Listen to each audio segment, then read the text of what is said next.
Bonjour, la vidéo qui suit est issue d'un long travail de recherche effectué par Thomas, un simple citoyen. La singularité de sa démarche est qu'il s'est efforcé de remonter à la source d'origine des informations. Ces vidéos ne prétendent pas délivrer de vérité. Elles sont mises au service du discernement de chacun. Pour en savoir plus sur ma démarche, je vous renvoie à la vidéo de présentation en lien dans la description.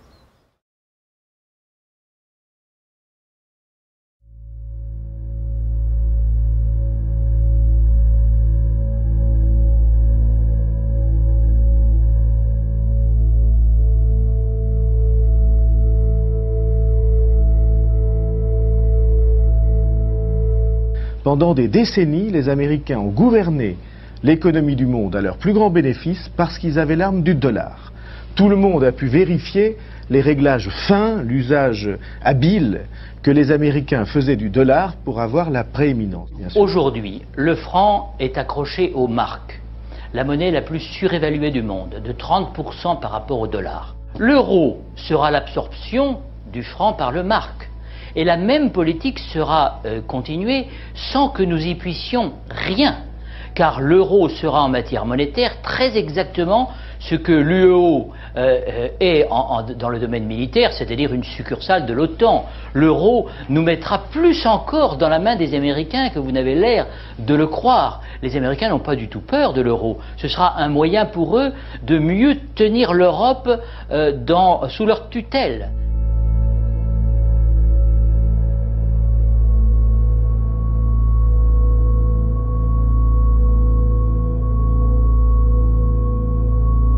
Il faut se souvenir que c'est l'Allemagne qui a demandé la monnaie unique. On nous serine le contraire, mais c'est faux.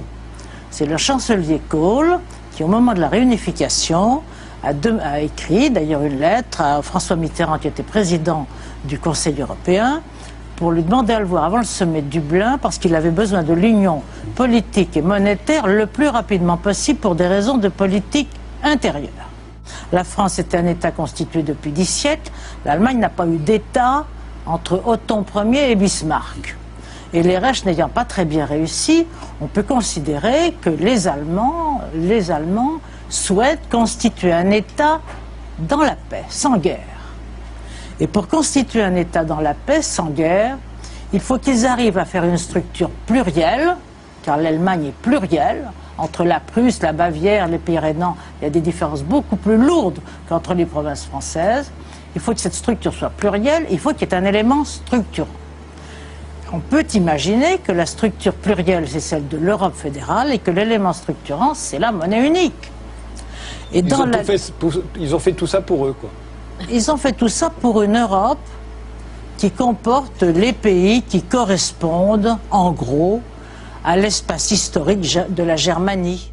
D'autant que ceci se passe, ce qui n'était pas prévu tout à fait, en tout cas de cette manière-là, au moment de la réunification allemande et du choix de ce système, à un moment où le basculement vers l'Asie est vraiment patent, visible, criant, massif, et où par conséquent l'Allemagne retrouve son tropisme historique vers l'Est. Ben, ça se passe sous nos yeux. La réunion avec l'Allemagne, la Pologne et la Russie s'est faite à Paris la semaine dernière, où il y a 15 jours. On a fait l'hôtel. Bon. Et par conséquent, c'est une politique qui est une politique germanique classique.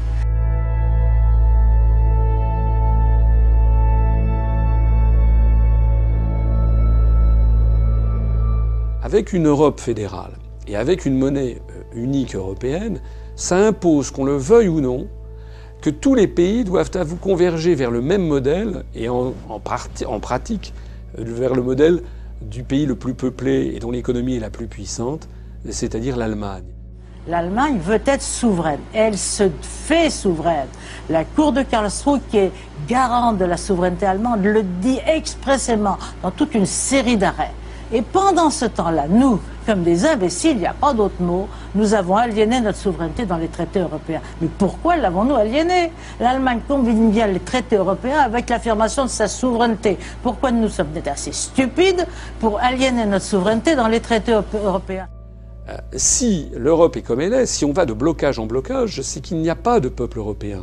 Il y a des peuples en Europe qui ont chacun leur histoire, leur vision du monde, leur langue, leur conception des rapports sociaux, leur structure économique. L'euro était construit pour une Allemagne comportant l'Allemagne, la France, les pays du Benelux et les pays d'Allemagne centrale. D'ailleurs, au moment où l'euro a été créé, on abandonnait le mark, mais ça valait bien un petit sacrifice, d'avoir la chose sans le nom.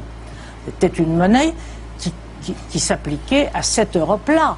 C'est le ministre des Finances allemand qui avait dit « Ah non, pas les pays du Club Med ».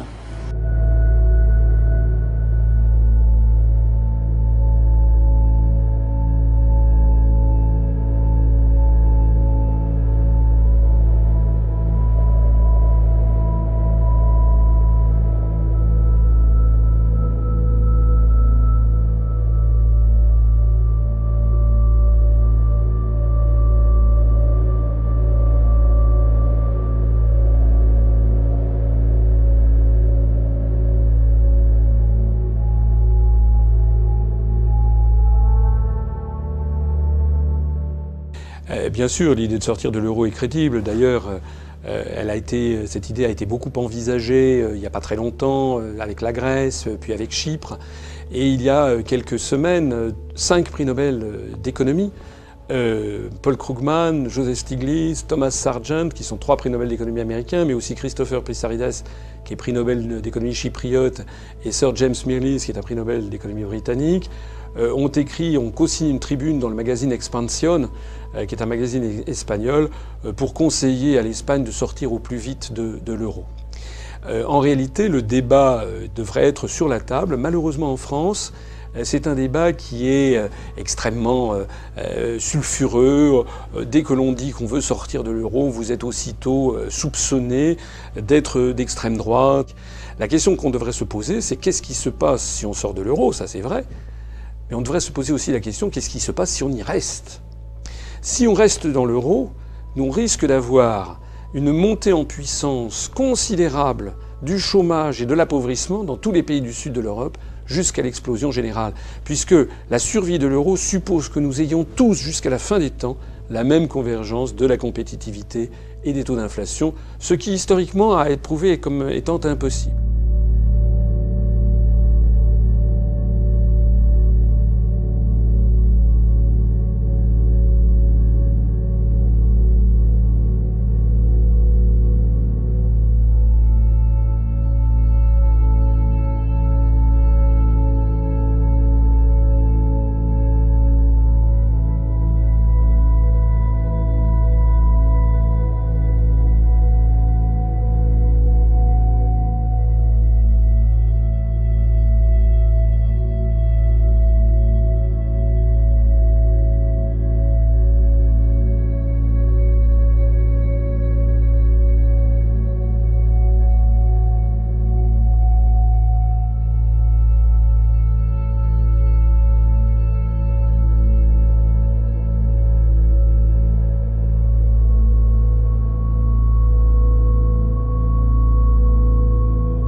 Soyons simples, l'Union européenne n'arrive plus à prendre ses décisions à 27 par consensus.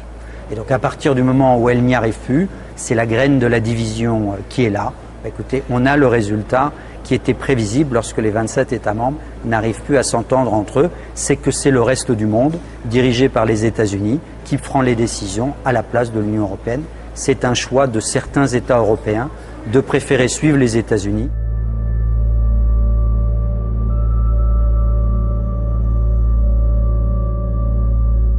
Il y a des tensions au sein de l'Union européenne. Pourquoi? Parce que l'Union européenne, tout le monde sait, est tenue économiquement par les États-Unis d'Amérique, est tenue militairement par les États-Unis d'Amérique, puisque la défense européenne est sous commande de l'OTAN, dans les traités européens. Donc il y a cette mouvance très forte, ce tutorat, cette tutelle américaine qui refuse à tout prix que la Grèce sorte de l'euro et de l'Union européenne. Il n'y a pas simplement le problème de l'euro, il y a le problème du dollar qui est derrière. Parce que si j'ai bien compris, le président Obama, c'est quand même lui qui a téléphoné aussi bien pour la Grèce que pour l'Irlande pour demander qu'on fasse vite afin qu'il n'y ait pas une crise qui se répercute sur le dollar. Autrement dit, nous sommes devant une opération énorme, gigantesque, massive.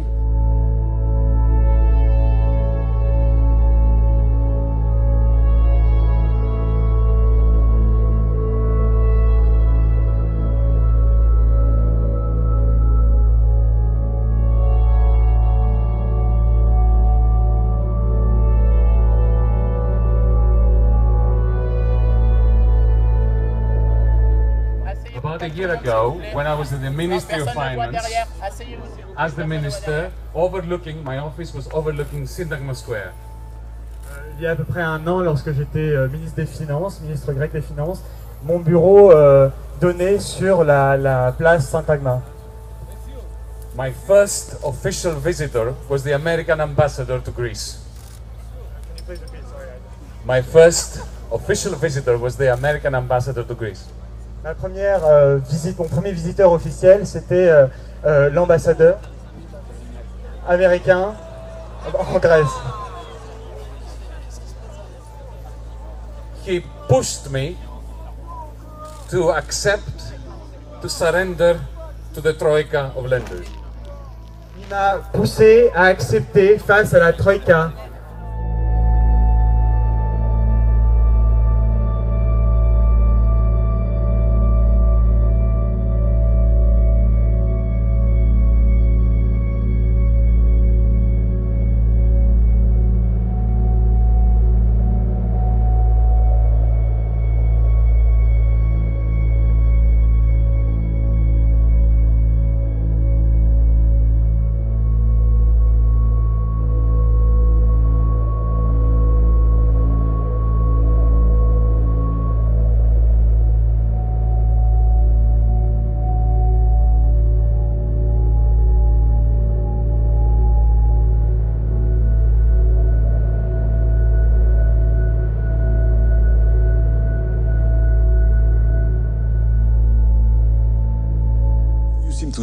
Mais vous semblez penser que l'euro a en fait été mis en place contre la jeunesse. Oui, car cette monnaie s'est faite contre la croissance. Et ce sont les jeunes, quand l'économie connaît un chômage élevé, qui souffrent le plus. Donc, lorsque l'Europe et la Troïka disent dans beaucoup de pays, vous devez avoir plus de flexibilité sur le marché du travail pour que les jeunes accèdent à l'emploi, s'il n'y a pas de demande, ce qui est le cas, si les jeunes entrent sur le marché du travail, cela signifie que les vieux sont mis à la rue. Et ce qu'ils veulent, en fait, c'est un nivellement par le bas, que les salaires baissent. Les jeunes sont en compétition avec les vieux, les profits augmentent, mais c'est une bataille entre jeunes travailleurs et vieux travailleurs. C'est ce vers quoi pousse la Troïka dans tous les pays en crise, et je ne pense pas que ce soit sain.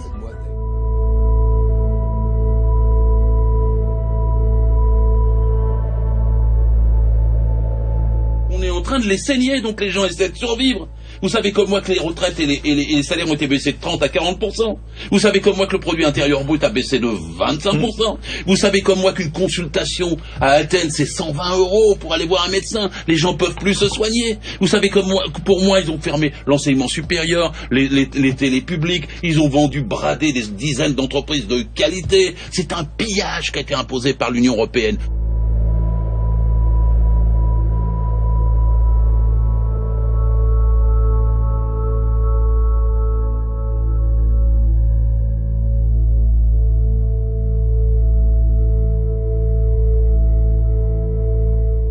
Well, one vision we didn't lack is we understood that the countries of Europe are different, and that if you try and force together different people or different economies without first seeking the consent of those people, it is unlikely to work, and the plan has failed. This isn't just Greece we're talking about today. The whole of the Mediterranean now finds itself in the wrong currency. And yet virtually nobody in the political arena has got the courage to stand up and say that. Indeed, I feel that the continent is now divided from north to south. There is a new Berlin Wall, and it's called the euro. And the old enmities have been resumed. Just listen to the way that the German leader of the Christian Democrat group this morning attacked Mr. Spiras. I think it was absolutely disgusting, but it shows the way North and South now feel about each other. Mr. Tsipras, your country should never have joined the euro. I think you acknowledge that, but the big banks, the big businesses and big politics forced you in. Goldman Sachs, the German arms manufacturers, they were all very happy. And when the bailouts began,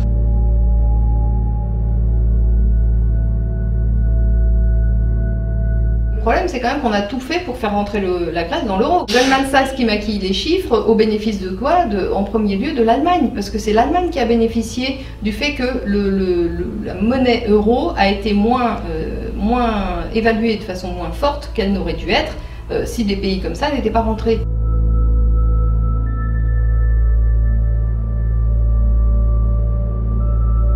Vous pouvez nous expliquer le plus clairement possible le rôle qu'a joué Goldman Sachs dans l'effondrement de la Grèce?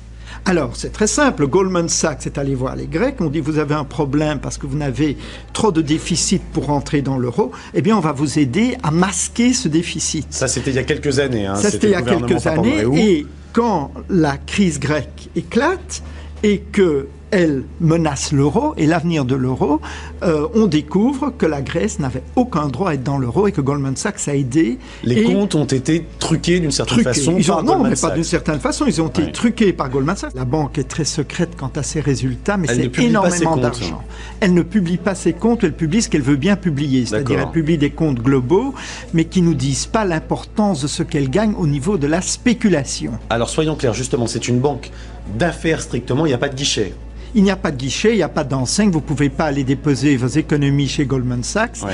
C'est une banque d'affaires qui est présente dans tous les métiers financiers, à savoir autant le conseil aux entreprises, aux États, que la spéculation sur les matières premières, que les hedge funds. Ce qui frappe dans votre livre, ce sont aussi les liens de la banque avec le plus haut pouvoir américain, et pas seulement américain d'ailleurs, aussi européen. Goldman Sachs a réussi à établir un réseau de contacts politiques qui est unique, que ce soit à Washington et que ce soit avec à Bruxelles. Avec quand même Timothy Geithner, Henry Paulson, qui sont, vous allez nous dire qui c'est Timothy Geithner. Oui, secrétaire au Trésor, très lié à Goldman Sachs. Le ministre des Finances, pour faire simple. Le ministre des Finances, Henry Paulson, qui a sauvé Goldman Sachs au moment de la crise. On voit ici Timothy Geithner. Qui lui-même est qui était président de Goldman Sachs, et ainsi de suite. Vous avez Mario Monti, ancien commissaire européen, qui travaille à la concurrence, qui travaille pour Goldman Sachs, et à qui on confie une étude de régulation financière, la commission elle-même.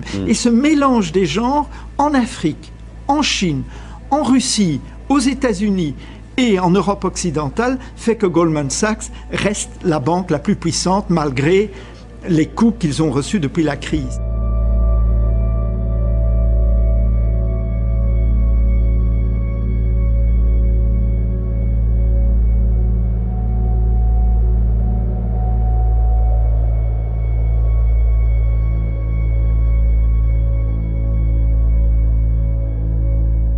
Ce qu'on sait de sûr, c'est que la Grèce n'aurait jamais dû rentrer dans l'euro. C'est que deuxièmement, elle a fait l'objet d'une attaque concertée par des hedge funds américains, Soros en tête. Que troisièmement, la dette est de toute façon pas remboursable. L'intérêt justement de cette dette, c'est pas de la rembourser, mais c'est de payer les intérêts vitam aeternam. Et donc de payer l'argent qu'on demande à la Grèce est destiné en fait à payer les créanciers, c'est-à-dire les banques. Bien sûr, et l'argent qu'on demande à la Grèce qui ne peut pas payer, on va le demander aux autres peuples européens qui ne pourront pas payer non plus. Donc les gens vont avoir des impôts qui augmentent, vont être surendettés de façon publique et de façon privée. Donc ça veut dire que c'est un immense transfert de patrimoine vers les très grands capitalistes. Il faut se rendre compte que nous assistons à un transfert massif de patrimoine et de capitaux vers les plus grands détenteurs qui en ont déjà énormément. Donc c'est ça qu'on assiste. Dans le monde entier, c'est à ça qu'on assiste.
cette dette grecque, non seulement est illégitime et odieuse, mais le peuple grec n'a pas à rembourser, mais le peuple européen n'a pas à rembourser non plus cette dette.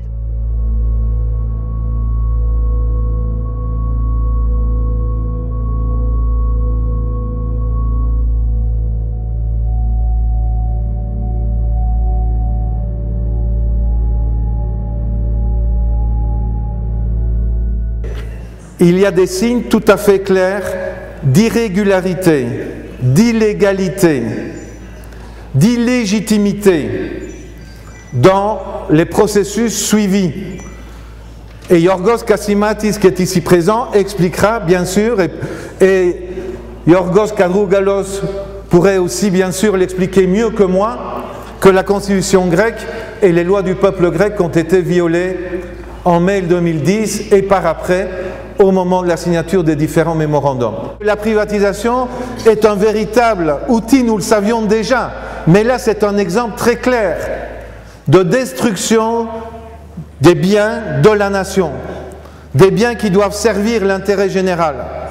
Les privatisations ne servent pas à assainir les finances publiques, elles servent quelque part à remplir les poches de l'intérêt particulier de quelques-uns.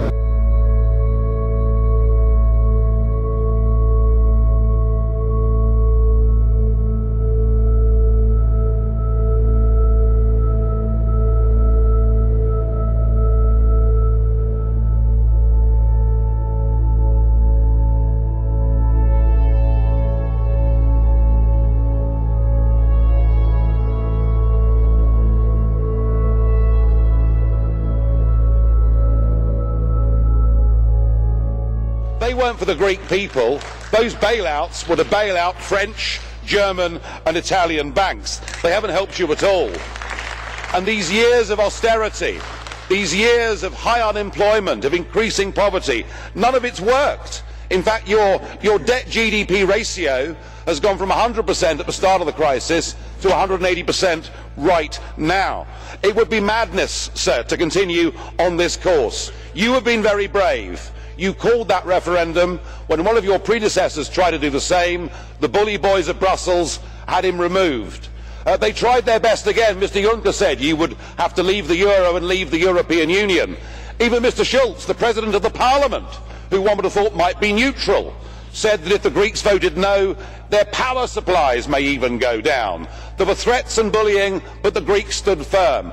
But, sir, you cannot have your cake and eat it. They will give you no more, these people. They can't afford to. If they give you more, they'll have to give other Eurozone members more. So your moment has come. And frankly, if you've got the courage, you should lead the Greek people out of the Eurozone with your head held high.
Vous avez une grosse partie de l'intelligentsia économique allemande qui est très inquiète et qui voudrait très probablement sortir de l'euro depuis déjà quelques années, puisque, comme nous en parlions tout à l'heure, en 2011, les Allemands avaient déjà entrepris de faire éditer des Deutsche Mark. À Londres. À Londres. Et secrètement. Voilà. Donc, une grosse partie de l'élite économique allemande ne tient pas du tout à ce que cet euro perdure et voudrait en sortir. Ils ne peuvent pas officiellement le dire parce qu'ils sont tenus politiquement par les États-Unis d'Amérique. Merkel est un quasi-agent américain. Enfin bon, je ne sais pas jusqu'où ça va, mais enfin, elle est quand même relativement docile vis-à-vis du tuteur américain. Donc je pense qu'elle ne peut pas jouer franc jeu, mais elle a une grosse partie de ses élites économiques qui tirent dans l'autre sens. Donc c'est pour ça qu'à la BCE, ils sont un peu coincés également, puisqu'ils sont quand même tenus par la domination allemande.